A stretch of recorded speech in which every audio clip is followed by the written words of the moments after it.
And good evening, everybody. As you saw from the intro, we are playing Final Fantasy VI. But not just any version. It's Final Fantasy VI Advance. But with some modifications. We have here the color corrected, sound restored, debugged, decensored, Ted Woolsey / Tom Slattery combined localization. Basically what you get from all these is the warmth of the Super Nintendo translation, the accuracy of the GBA translation, and the sex and violence from the Sony PlayStation version. And basically what that amounts to is that there's some full frontal nudity in this game, and a cutscene that was actually is actually cut from virtually every international version of this game.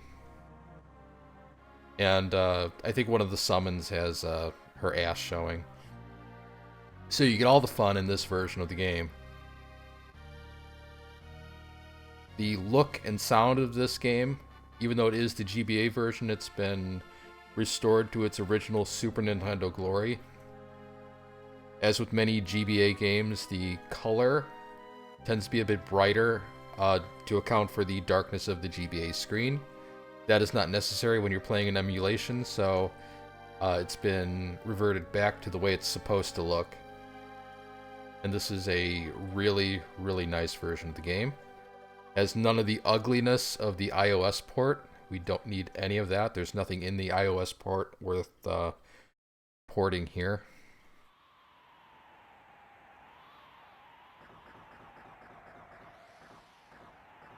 Although I understand that someone has created a mod for the Steam version that puts the original sprites back into the game, which is it's a nice start.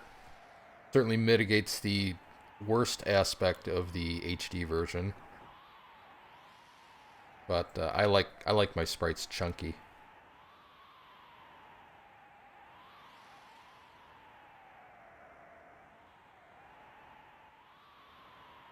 Play these games the way they were intended to be played. With giant pixels.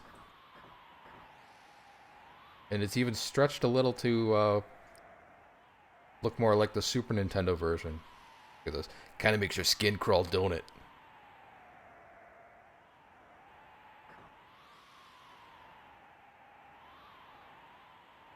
So that's Terra. She's our main character. I don't care what anyone says. Some people say this game has no main character, but Terra is obviously the main character. She's the most overpowered character in the game. She pretty much is. Anyway. On we go.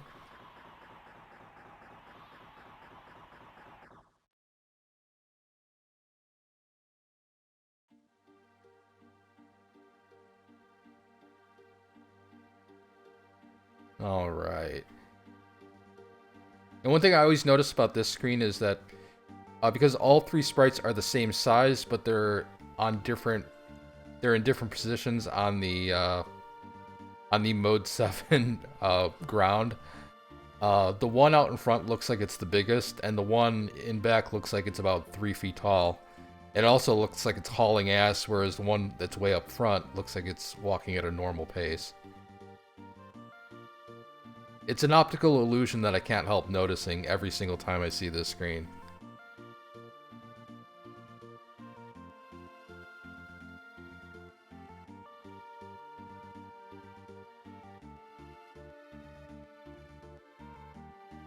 And this is Terra's theme that you're hearing. This is perhaps one of the most beloved tunes you will ever hear in a Final Fantasy game. This tune right here.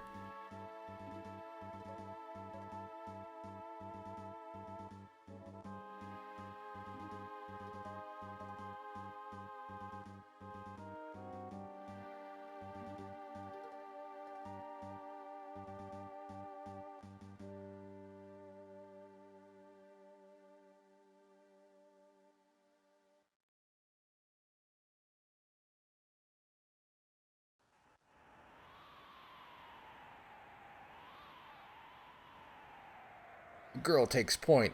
Don't waste time with riff-raff. Remember what we're here for. Let's move.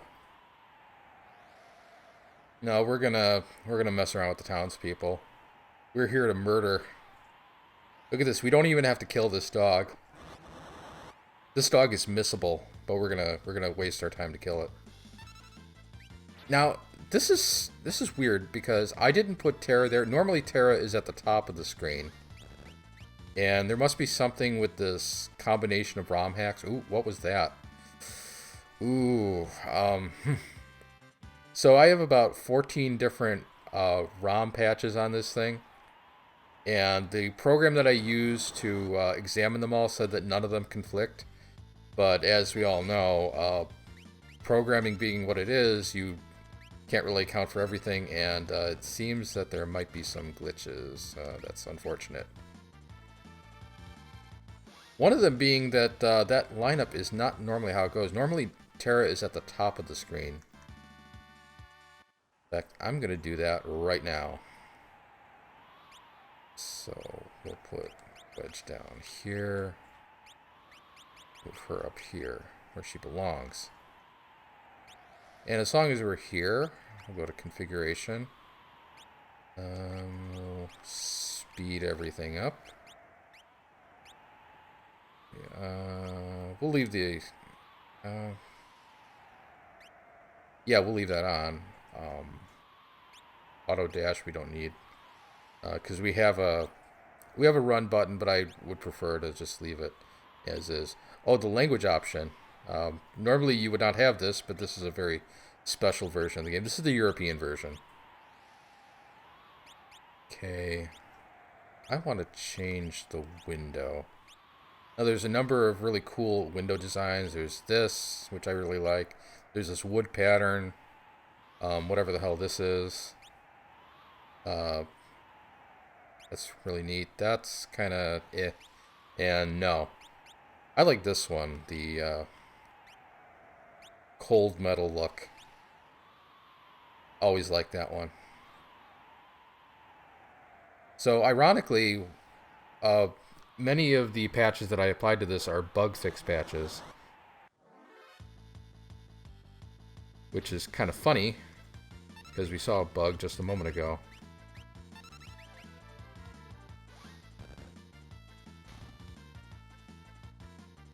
I mean, there's one for the Velt, which is a place on the map where you can... there's a character you get later called Gao, who can learn abilities from other enemies, and he does it on the Velt, and in some cases, well, I shouldn't say in some cases, it is the case that some of the enemies just don't appear on the Velt, even though they're intended to, so there's a patch that puts them back in. So in, I think, every version of the game, there are some abilities that Gao is intended to get, but he is inexplicably incapable of getting them, and in this version of the game, he can do it.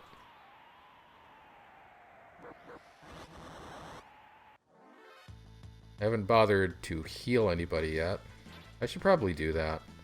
They're not really in any danger, but eh.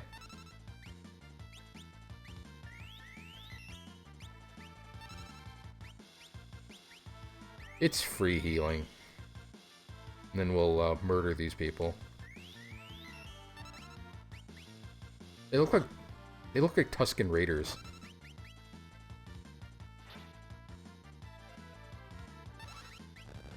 By the way, there are tons of Star Wars references in this game.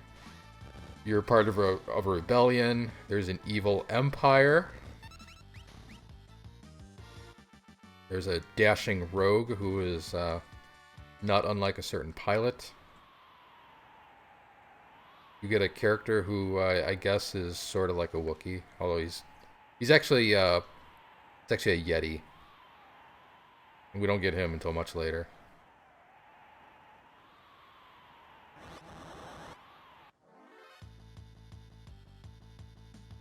And the biggest Star Wars reference that people will certainly notice is right here. Our two companions is Biggs and Wedge. Famously, two of the pilots from the original Star Wars. One of them lived and one of them didn't.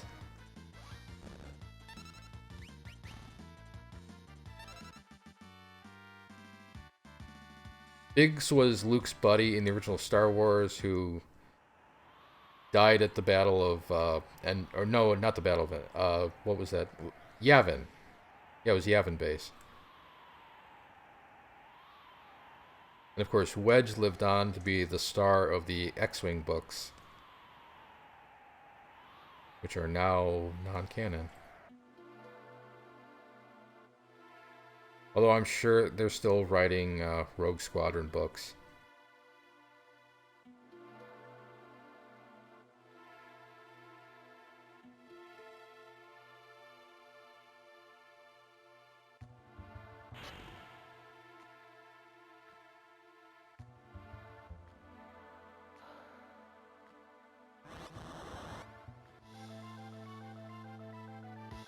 Oh no! A slug. A snail. Okay, he's telling us that if we attack this thing when it's hiding in its shell, it'll kick our ass, so don't do that. And there are enemies like this at the beginning of a lot of Final Fantasy games, so it's a common trope. And here comes my kitty cat. I don't know if you can hear her. She might not be tripping the gate anymore.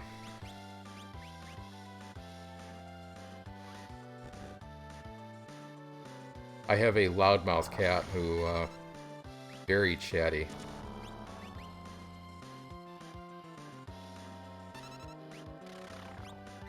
Oh. Ah. Okay. Well, I guess he's not going to attack there.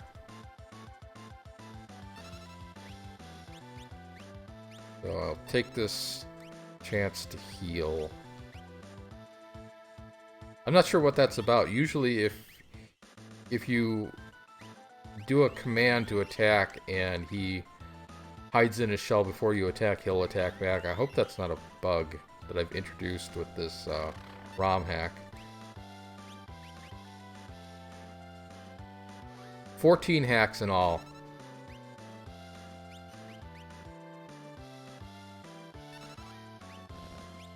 Okay, Magitech Missile.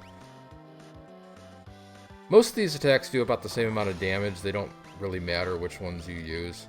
But the missile does a lot of damage. Yeah. One more attack, even though you'll be dead.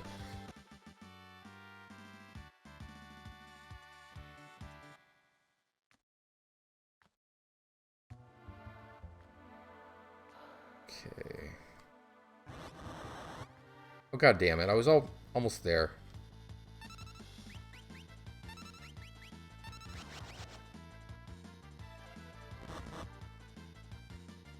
These two. Useless. We're gonna try to stop you. No, you won't.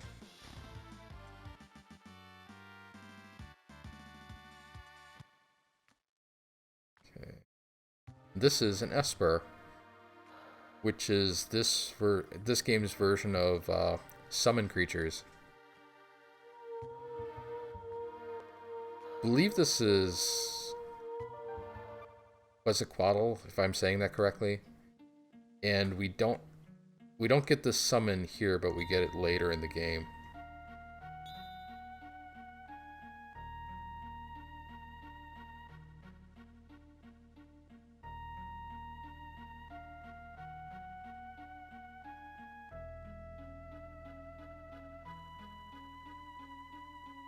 They're communicating. Uh-oh. Porkins, no! It's just like that stupid scene in Jurassic World when the raptors are talking to the big raptor. I wonder if that's foreshadowing something.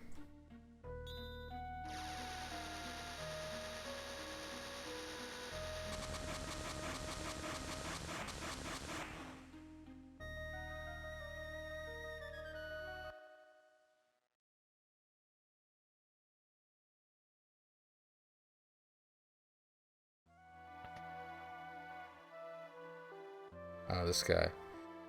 This guy has a lot of exposition for us, but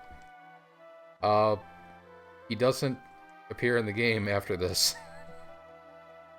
Like, I have a wall of text for you. And then I'll be on my way.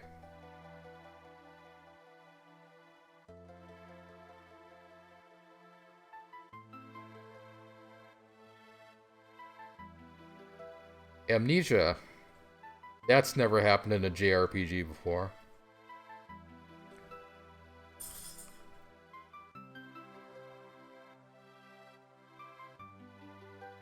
I like these introductions. A mysterious young woman, controlled by the Empire and born with the gift of magic. Every character you get has this intro. Really neat. We'll just go with the default name. I don't like picking personal names in RPGs for some reason. I like sticking with the defaults.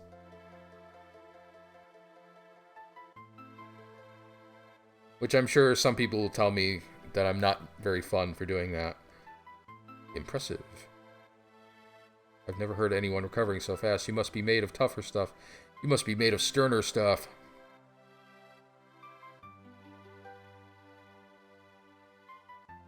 Look at this. Woof woof. Bark bark. Listen to those Super Nintendo sounds.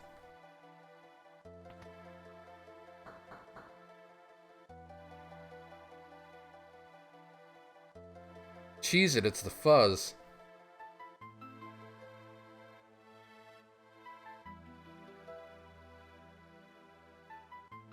You gotta get out of here. Walk this way.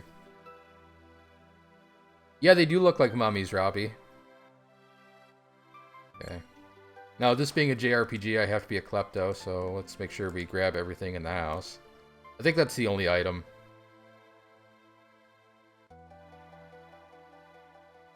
Actually, when you fight them, they look like Tusken Raiders. We'll just dash. This game actually has a run button, which the original SNES version did not.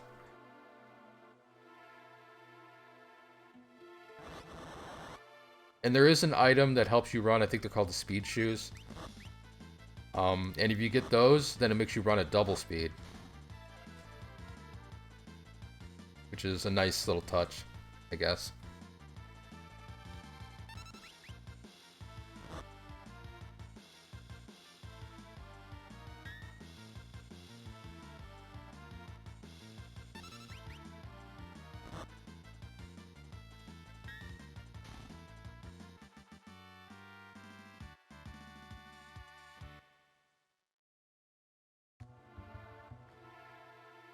Okay. That's the disadvantage of running, is that, well, actually I'm using a ASCII grip, so the run button is under the D-pad, and that makes it difficult to move around accurately. But I love using this controller for JRPGs. I could just sit here with one hand on the controller and have another hand free to take a drink.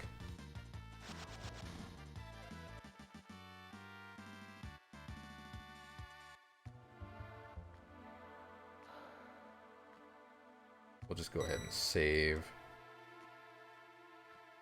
Yes, yes, yes. Blah bitty blah blah. I know how this works. Let me save. Thank you.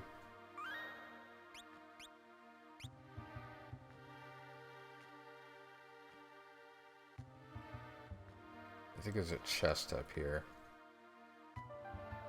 Gimme. Phoenix down.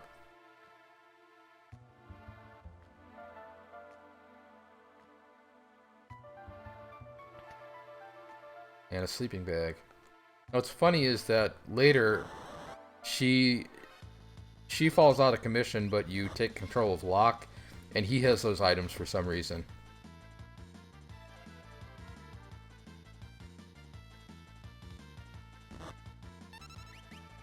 Oh shit! I should heal. See, when I'm playing Final Fantasy, I'm so used to just hammering the A button that I kind of forget sometimes that, hey, you should do other things. She has pretty good magic, so... Ba-doop. See, I'm just what's the word? I'm conserving magic.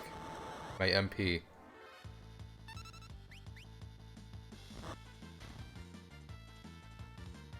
My cat is here. What do you want?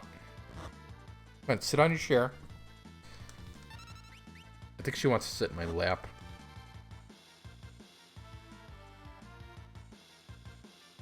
Like I said, you might not be able to hear her anymore because I changed the gate on the microphone, so she might not be tripping it anymore.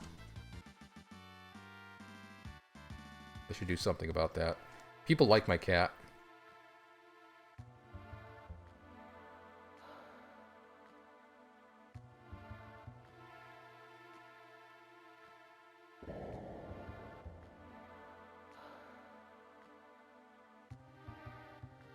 Alright. Now for the YouTube watchers, we'll cut it right here, but for everyone else watching the stream live, we'll just keep going.